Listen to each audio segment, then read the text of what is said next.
The exterior restoration of Old Rosie here is coming out great. I've completed all the prep work and I've actually started applying paint. So I'm going to show you on this episode how the process works.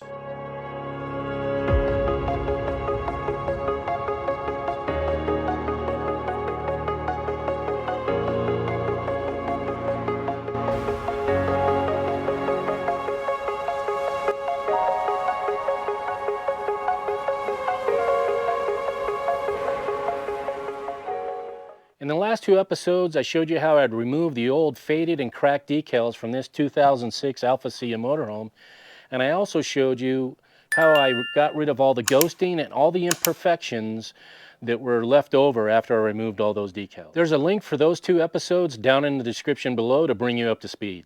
And finally, it's time to start applying paint. Being that I don't have a spray booth, I'm going to be rolling it. And how I came up with the rolling idea was I watched a lot of videos on how they paint yachts, and what they do is they do what's called rolling and tipping.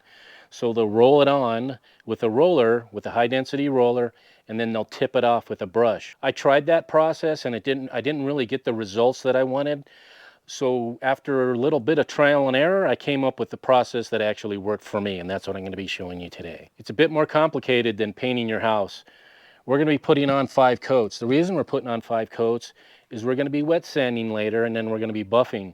So we want to put on enough layers of paint so that we have some room to work with to get rid of the imperfections and have it come out the way we want it to come out.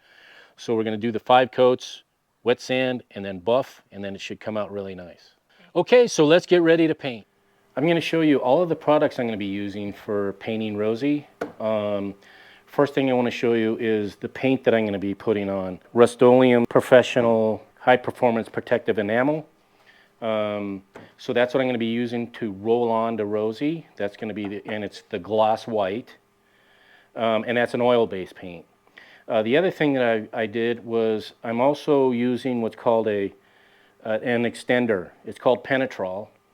And what it does, it helps alleviate brush marks and roller marks, but it also extends the drying time. And it thins the paint out a little bit so that when you're rolling it, it's not so thick. So I'm going to be using that as well. And then when I do my mixing ratio, I'll show you how much Penetrol I'm putting in when I'm mixing up my paint. The other thing is I also have Odorless mineral spirits. I have that for cleaning brushes and things like that. And then I'm using mixing buckets. The thing that's cool about these mixing buckets is they have it in pints, and then they also have it in liters.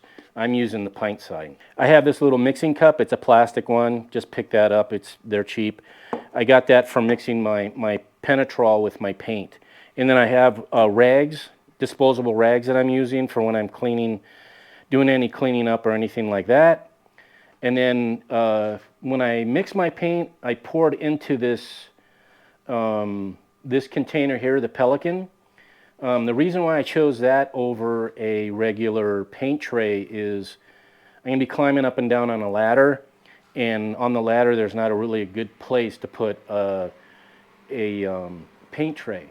So this works out really great because you can take your roller and actually put it in like that, and then you can take your paintbrush, and it has a magnet right there to stick it like that to keep it out of the paint.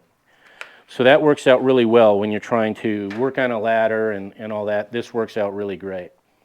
So the other thing that I did besides the Pelican, there's also these inserts that you can get, disposable inserts. You can get these, and they're specifically made for this bucket. You know, I think you get 3 of them when you buy a pack of them. You get 3 of them. So every time I mix paint, you know, I'll try and use this like a couple of times, but after time, paint will build up in there and get kind of sticky, and because it'll set. So you're going to want to toss it and throw on a fresh one. And then I'm also using a paintbrush for cutting in. And then I'm using these, they're called Whiz, they're pre-wet rollers. The reason why I like these pre-wet rollers is they're specifically made for like cabinets and doors, so very smooth surfaces. And being that we're working with fiberglass and gel coat, which is really super smooth, I want the best finish I can possibly get. So I'm using those, and that's what I'm using to apply the paint when I roll it on. All of these things I'm going to put links down in the description so you know where you can find each product and all that kind of stuff. But this is what I'm going to be using for painting the exterior on Rosie. When I'm mixing my paint, I use these mixing buckets. And basically what they do is they list, you know, how much paint you're going to be putting in. You know, the bottom one is 8 ounces, 16 ounces, and continues. I typically only mix like 16 ounces at a time. So I'll put 16 ounces of paint in there, and then I'll put in my additive, my penetrol. So my first step, what I'm going to do is I'm going to take my paint and I'm going to mix it up really nice so all the pigment and everything is mixed up really well.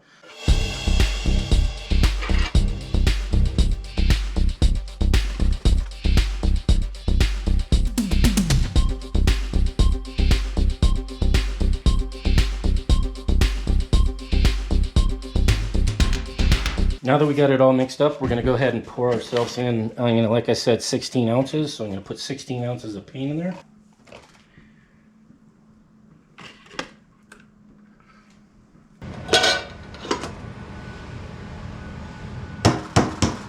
Now that I've added my 16 ounces of paint, I'm going to add 4 ounces of the penetrol. So that's what my mixture is going to be. I add 2 ounces to every 8 ounces of paint. So being that I have 16 ounces, that's going to be 4 ounces. And I have a measuring cup here, and that's what I use. It's a plastic measuring cup. That's what I use for measuring my penetrol. And I just add that to my paint. And then I go ahead and mix that in really good, so it's nice and mixed up.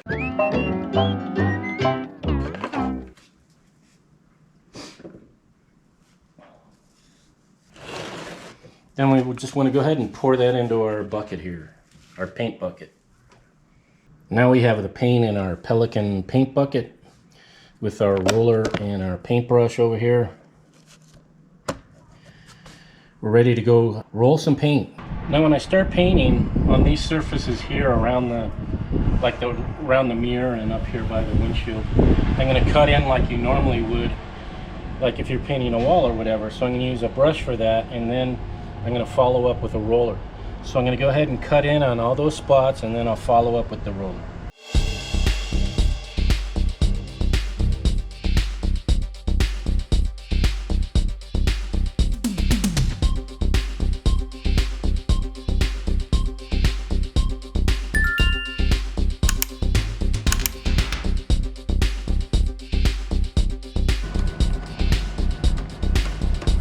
Now that I have that all cut in, I'm going to go ahead and roll this out.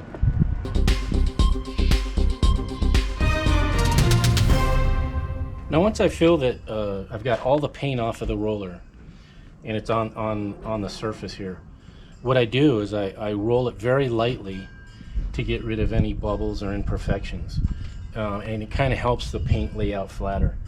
And that's just what I kind of do. I work myself on down, maintaining a wet edge here, and you can feel when the roller starts to get dry, you can feel it, and I just gradually work myself back to where I started from and lay the paint out nicely. That way I don't have any bubbles or any of that kind of stuff. Initially when you go back over it lightly, you see some little stippling, but that basically lays out flat as it starts setting.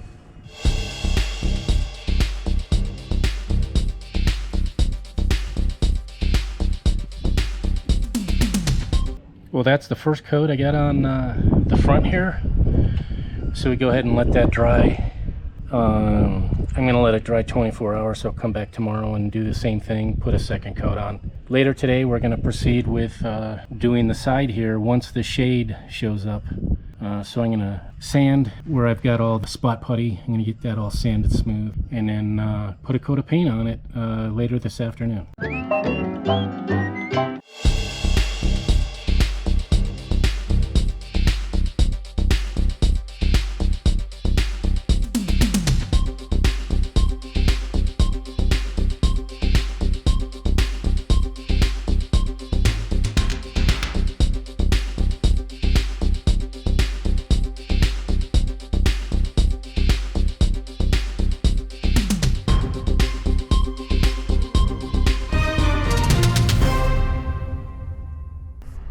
So it's the next day, and I'm going to put a second coat here on the front of Rosie, and I use this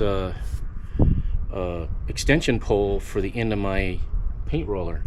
And what I do is, I'm going to show you, I roll it back because it's kind of hard to get to where Rosie's front cap meets the actual flat part of the roof. So I put the paint roller on the end of this and roll it out, and then the very front of it, I take this off and then roll the rest of it.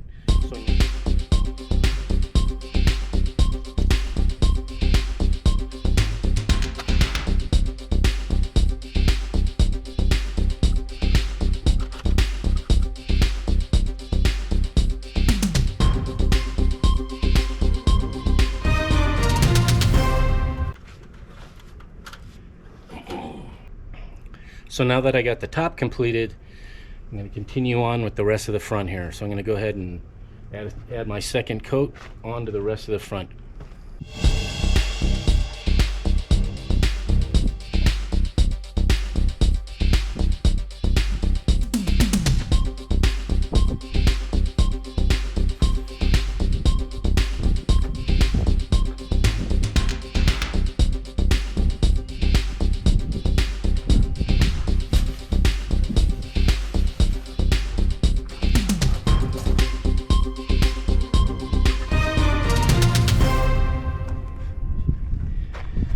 That's it for coat number 2. We're going to go ahead and let that dry. Let it dry for 24 hours. Come back, do the same thing all over again for coat number 3. So now that I put a second coat on the front of Rosie, I'm going to put a second coat on the side here. So I'm going to go ahead and roll that out, and then it's going to be the same thing with this. Once I get it all rolled out, we'll let it sit for 24 hours and then add another coat. We're probably going to end up with 5 coats.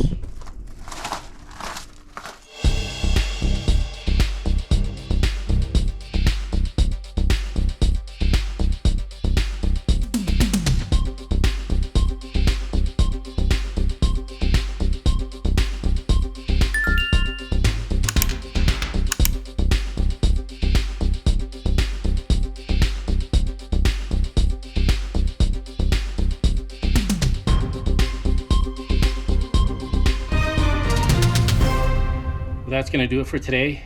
We get 2 coats on the front and 2 coats on the side so far. We'll let this dry for 24 hours. We'll hit it again tomorrow. That will give us 3 coats. And like I said, we're going to do a total of 5 coats. Then we'll sand it and then buff it. So that's going to be it for today. On this episode, I showed you the mixing ratio for the paint, and I've also showed you my process for rolling the paint onto Rosie here. Being that I'm painting outside, I'm subjected to the weather. Our home base is in the high desert, so that means we're going to have dry and windy conditions. Due to that, getting 5 clean coats of paint on Rosie here has taken place over several weeks. Here's where we got 5 coats of paint so far on Rosie, and so far we're really happy with the way everything's coming out. I'm almost finished painting, but we got what's called fire weather out here, which means it's going to be windy and dry conditions, so it's not really conducive to working with paint. So I'm going to go ahead and get started on the finish sanding process on the areas where I have the paint completed. As promised, I put links in the description of this video for a playlist for all these renovation episodes. You'll also find links for all the products I use for this project, and whenever possible, we'd really appreciate it if you use those links. It helps offset the cost of producing these videos, and whenever possible, we'll pass on any discounts available to you as well. On our next episode, we're going to show you the finish sanding process and also how we buff this out to make the shine really come out. To continue to follow this project, be sure that you're subscribed and make sure to hit that notification bell. That way you'll be notified each time we upload a new video or post. And make sure to leave a comment. That way you can be part of the conversation. And lastly, we'd love it if you'd smash that like button and share our videos with your friends and family. Until next time, see ya. We hope you enjoyed roaming with Rosie today. For more information on the places featured in this episode, check out the links in the video description, as well as products and equipment we use and recommend. We sometimes do receive a small commission when you use our links for purchases, which is a great way at no additional cost to you to help offset some of our production costs. Thank you so much for watching and sharing our videos and subscribing to Roaming with Rosie. We'd love to hear from you and encourage your comments and questions. Until next time, see ya!